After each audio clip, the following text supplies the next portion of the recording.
Hello friends, இன்றைக்கி நம்ம இந்த ட்ராமாவோட 5th பார்ட் தான் பார்க்க போகிறோம். சரி வாங்க நம்ம கதைக்குள்ளே போகலாம்.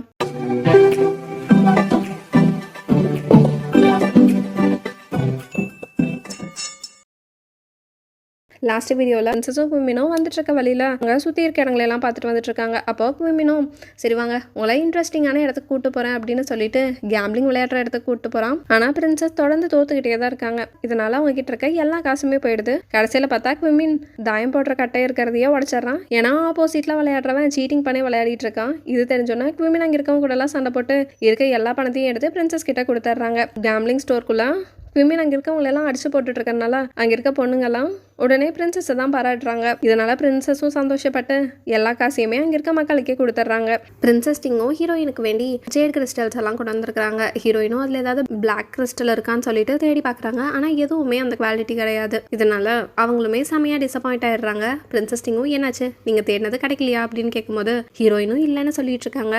இன்னொரு பக்கம் பார்த்தா ஹீரோவோட அசிஸ்டன்ட் ஹீரோ கிட்ட ஹீரோயினை பற்றி செமையாக புகழ்ந்துட்டு இருக்காங்க. ஹீரோயினால தான் எல்லா விஷயமும் கரெக்டாக நடந்துட்டு இருக்கு. அவங்க நம்மளுக்கு நிறையா விஷயத்தில் ஹெல்ப் பண்ணியிருக்காங்கல்ல. இப்போ இந்த எம்ப்ராய்டரி ஷாப்பை ஓப்பன் பண்ணுறதுல கூட அப்படின்லாம் சொல்லிட்டு இருக்காங்க. இதெல்லாம் ஹீரோவும் யோசிச்சு பார்த்துட்டு அவர் பாட்டுக்கு தனியாக ஸ்மைல் பண்ணிட்டு இருக்காரு. இதை அவரோட அசிஸ்டண்ட்டும் பார்த்துட்டு என்ன மாஸ்டர் நீங்கள் ஸ்மைல் பண்ணுறீங்க அப்படின்னு சொல்லிட்டு ஹீரோவை கலாய்ச்சிட்டு இருக்கான். ஆனால் ஹீரோ ஒழுங்கு மரியாதையாக ஓடிடு அப்படின்னு சொல்லிட்டு அவனை மிரட்டிட்டு இருக்காரு. ஆனாலும் அவன் போகிற மாதிரி தெரில. அவன் ஹீரோ கிட்ட ஹீரோயின் தான் இவ்வளோ ஹெல்ப் பண்ணியிருக்காங்களே, நீங்கள் ஏன் உங்களுக்கு ஏதாச்சும் கிஃப்ட் பண்ணக்கூடாது? எனக்கு தெரிஞ்ச பொண்ணுங்களுக்கெல்லாம் பூக்கள் பிடிக்கும்னு நினைக்கிறேன். அதனால நீங்க வேணா உங்களுக்கு பூ கொண்டு போய் கொடுங்களேன் அப்படின்லாம் சொல்லிட்டு இருக்காங்க. ஆனா ஹீரோ நீ ஃபர்ஸ்ட் கிளம்பு அப்படின்னு சொல்லிட்டு அவனை துரத்தி விட்டுறாரு. ஆனா ஹீரோ நேரா ஹீரோயினை பார்க்கறதுக்கு தான் போறாங்க. ஹீரோயின் கிட்டையும் நீ எனக்கு நிறைய ஹெல்ப் பண்ணியிருக்க, அதுக்கெல்லாம் ரொம்ப தேங்க்ஸ் அப்படின்னு சொல்லிட்டு அங்கிருந்து ஒரு பூவையுமே பறிச்சு கொண்டு போய் கொடுக்குறாங்க. ஹீரோயினும் சரின்னு சொல்லிட்டு வாங்கிக்கிறாங்க. ஆனா ஹீரோயின் திரும்ப அந்த பையன் விஷயத்துக்கு மாறியிருப்பாங்க. இதனால ஹீரோவும் அங்க இருக்க ஹீரோயினோட ட்ரெஸ் அப்படியே பார்த்துட்டு அவர் பட்டுக்கு அங்கிருந்து கிளம்பிடுறாரு. அப்பதான் ஹீரோயினும் யோசிக்கிறாங்க, நான் கண்டிப்பாக திரும்ப பொண்ணு மாதிரி ரெடி ஆகணும், இல்லைன்னா ஹீரோக்கே இனி டவுட் வந்துடும் அப்படின்னு யோசிச்சுட்டு இருக்காங்க. இன்னொரு பக்கம் பார்த்தா ஹீரோயினோட அப்பா சீல் எல்லாத்தையும் அவங்க தம்பி கிட்ட கொடுத்துட்டு எங்கேயோ வெளில போயிருப்பாரு போல. இந்த சமயத்தில் யூஜு அங்கே வந்து ஒழுங்கா அந்த சீலை கொடுங்க அப்படிங்கிற மாதிரி அங்கே பிரச்சனை பண்ணிக்கிட்டு இருக்கான். அவரும் எப்படியோ தப்பிச்சு போக பார்க்குறாரு. ஆனாலும் இந்த யூஜு விட்ற மாதிரியே தெரில. அவரை துரத்திட்டு போய் எப்படியாவது சீல் வாங்கி ஆகணும்னு ட்ரை பண்ணிட்டு இருக்காங்க. அப்போ கரெக்டாக ஹீரோயினோட தேர்ட் சிஸ்டர் வந்து அந்த சீலையும் வாங்கிட்டு இவனையும் அடிச்சிடுறாங்க. அப்போ யூஜுவோட அப்பா செங்ஸாங்குமே வந்துடுறாரு. என்னது இது, ஒரு பையன்கிட்ட இப்படிதான் நடந்துப்பியா, பொண்ணு மாதிரி நடந்துக்க மாட்டியா அப்படின்னு சொல்லி எல்லாம் திட்டிட்டு இருக்காங்க. ஆனா ஹீரோயினோட தேர்ட் சிஸ்டர் அவரையுமே ஒரு அடி வச்சிடறாரு. நீங்க என்ன பண்ணிக்கிட்டு இருக்கீங்க, எதுக்காக சீலை எடுத்துட்டு போக பார்த்துட்டு இருக்கீங்க அப்படின்னு சொல்லி எல்லாம் கத்திட்டு இருக்காங்க. ஆனா ஹீரோயினோட செகண்ட் சிஸ்டர் தான் ரொம்ப அப்பாவியாச்சே. அவங்க வந்து ஏன் எப்படி உங்க கிட்ட எல்லாம் வம்பு பண்ணிட்டு இருக்க, அப்படியெல்லாம் பண்ணக்கூடாது, அவங்களும் நம்ம ஃபேமிலி தானே அப்படின்லாம் சொல்லிட்டு இருக்காங்க. கரெக்டா ஹீரோயினோட செகண்ட் சிஸ்டர் லைட்டா விழுக போக அந்த சமயத்துல தேர்ட் சிஸ்டர் கிட்ட இருந்து அந்த சீலையும் வாங்கிட்டு யூஜும் அங்கிருந்து ஓடிடுறான். ஹீரோ ஹீரோயின் அவங்க அசிஸ்டன்ட் எல்லாருமே இப்ப லியாங்சோல இருந்து பேக்ஸ்வானோட ஹெட் சிட்டிக்கு கிளம்புறாங்க. பிரின்சஸ் டிங்கெல்லாம் அவங்கள விட்டுறக்கே மனசில்ல. ஆனாலும் வர வழி இல்லைன்னு சொல்லிட்டு அவங்களையும் விட்டுறாங்க. இவங்கெல்லாம் அங்கே போனதுக்கு அப்புறம் ஹீரோவும் ஹீரோயினுக்கு தேவையான எல்லா விஷயங்களையும் ரெடி பண்ணி கொடுக்குறாரு. அவங்களுக்குன்னு தனியாக மெய்டெல்லாம் ரெடி பண்ணியிருக்காங்க. அப்போ அந்த மெய்டோட ஹெட்டும் எல்லாத்துக்கும் ஒவ்வொரு வேலை சொல்லி அமுச்சு விட்டுட்டு அங்கே இருக்க ஒரு பொண்ணை மட்டும் நீ போய் சும்மா வெளியே நில்லு, ஏன்னா நீ பாதி ஆனந்த் தானே அப்படின்னு சொல்லிட்டு இருக்கா.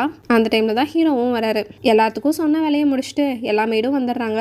அப்போது ஹீரோயினும் ஏன் நீ அந்த பொண்ணை மட்டும் கூப்பிடல அப்படின்னு சொல்லி அந்த ஹெட்கிட்ட கேட்கும்போது அவள் பாதி பேக்ஸ்வான் பாதி யானன், அவளாம் டாய்லெட் க்ளீன் பண்ணுறதுக்கு தான் சரியான ஆள் அப்படின்னு சொல்லும்போது ஹீரோயினுமே ஒரு யானன் பொண்ணு தானே.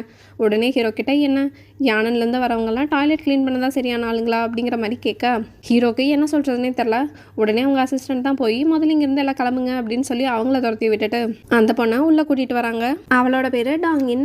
ஹீரோயினும் அந்த பொண்ணுக்கிட்ட ஏன் எல்லாரும் உன்னை தள்ளி வைக்கிறாங்க அப்படின்னு கேட்கும்போது என்னோட அம்மா யானன்லேருந்து வந்தவங்க, ஆனால் என்னோட அப்பா பேக்ஸ்வான், இதனால தான் எல்லாரும் என்ன ஒழுங்காக ட்ரீட் பண்ணுறது கிடையாது அப்படின்னு சொல்லிட்டு இருக்காங்க. அப்போ தான் ஹீரோயினும் அவங்க ட்ரெஸ்ஸை பார்க்குறாங்க.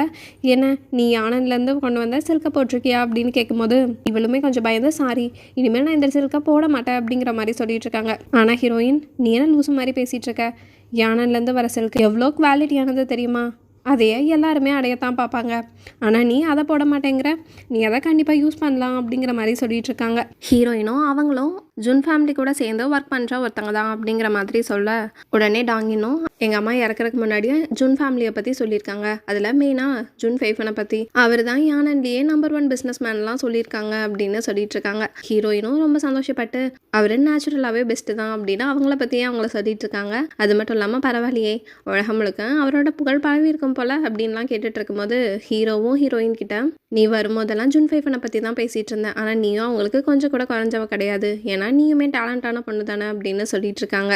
அது மட்டும் இல்லாமல் ஹீரோவும் ஹீரோயினுக்கு வேண்டி நிறையா ஃபுட் ஐட்டம்ஸ் எல்லாம் ரெடி பண்ணியிருக்காங்க. ஹீரோயினும் என்ன ஏதாவது விசேஷமா அப்படின்னு கேட்கும்போது, இல்லை நீ இங்கே கெஸ்ட்டாக வந்திருக்க, அதனால ஒன்றும் உபசரிக்கிறதுக்கு தான் அப்படின்னு சொல்லிட்டு இருக்காங்க.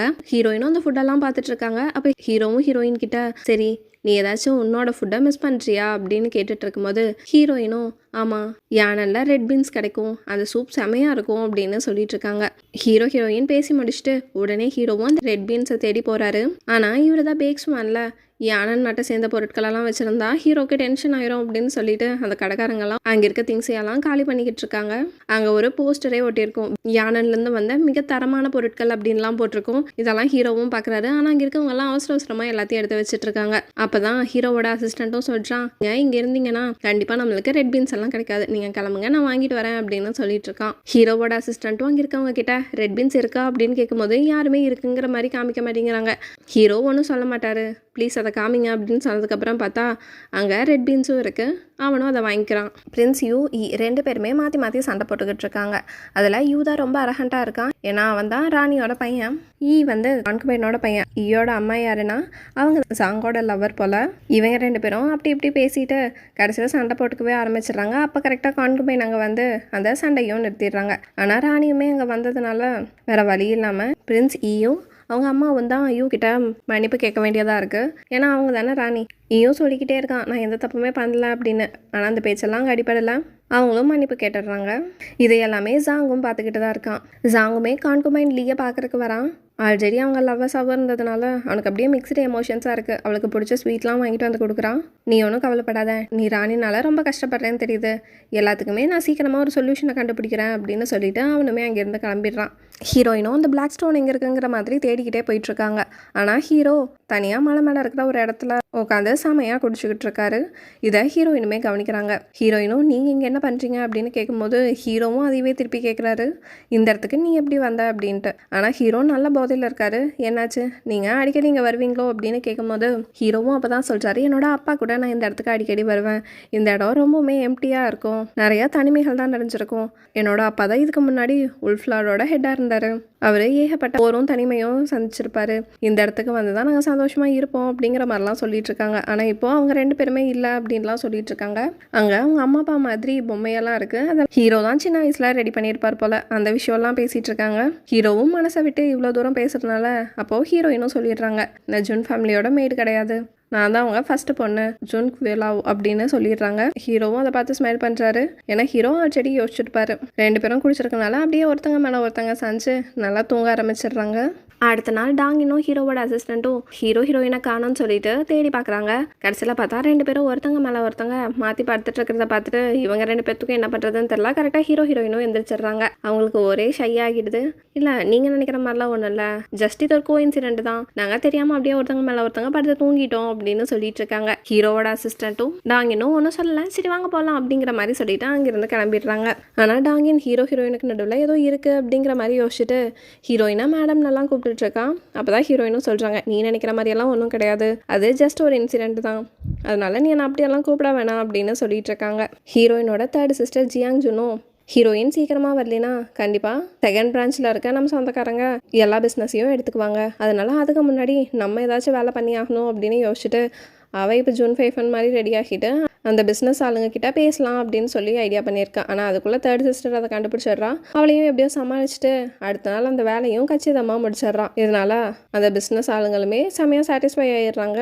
ராஜாவோட அம்மாவும் கான்குபைன் ஈயை கூப்பிட்டு பேசுகிறாங்க. பிரின்ஸ் ஈயும் சண்டை போட்டுக்கிட்டாங்கன்னு நான் கேள்விப்பட்டேன், நீயும் அதில் மனசில் வச்சுக்காத, அவங்க ரெண்டு பேரும் சின்ன பசங்க தானே அப்படிங்கிற மாதிரி சொல்லிட்டு இருக்காங்க. அதுக்கு கான்குபைன் ஈயுமே, இல்லை நான்லாம் ஒன்றும் நினச்சிக்கல, ஏன்னா எனக்கும் தெரியும்ல அவங்க ரெண்டு பேரும் சின்ன பசங்க தான்ட்டு.